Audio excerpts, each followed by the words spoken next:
What's going on, guys? Today I'm going to be showing you guys how to actually beat Ito boss in Ghoul. Alright, so now we're in.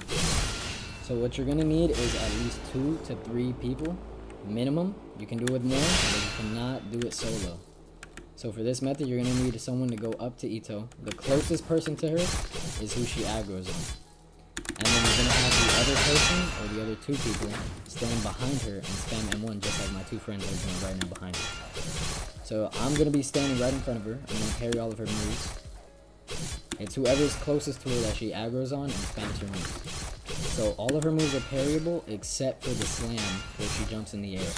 You're going to want to wait until the very last second before you go ahead and dodge back. The only thing that the other 2 people that are standing behind her are going to have to parry is the roar that she does, because it has an AoE and it hits everyone around.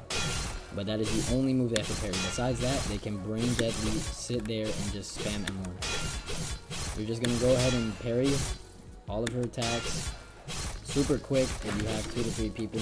And you're going to want decent quinkes on the guys doing it. So like, right now they have super huge heavy weapon quinkes that are doing a ton of damage for M1s. And they're just spamming it. And she's already, look at that. She's already down like a whole quarter bar in 2 minutes. So it's super quick and very efficient.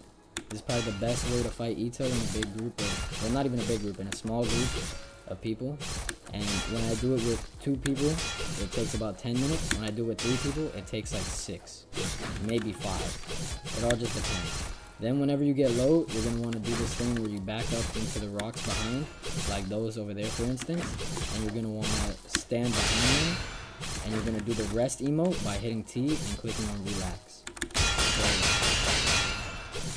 it doesn't seem like I'm going to have to do that since I'm chilling right now, but if I do get below half, which is what I would recommend, if you get below half, to go hide behind one of those rocks and just heal, because she does gain HP upon every single time someone gets knocked. And if you get knocked, that pretty much just ruins the whole thing. And look at that. I was playing all of her moves so much that I was able to get out of combat, and I healed all the way to max. So this is definitely a lot better than my last guide video on how to fight her, because I actually figured it out. We're actually on super great timing right now. It's only 3 minutes and 19 seconds, and she's low-key almost dead. So super simple way of fighting. You're just going to parry everything, stay calm. Everything is parryable except for the wind slam. Besides that, you can parry everything. And then the roar, that's the one thing the 2 people behind are going to parry. It's really hard to get the timing of the roar down when you first start, but it shouldn't be too difficult after a couple tries. I would recommend getting to like semi-associate first investigator before you even attempt it, because you're not going to have enough HP to really do any damage or survive a couple of her hits.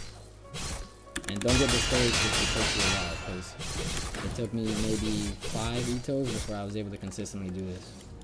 So there you go. That's how you beat Ito in Ghoul. Thank you guys, and have an amazing rest of your day.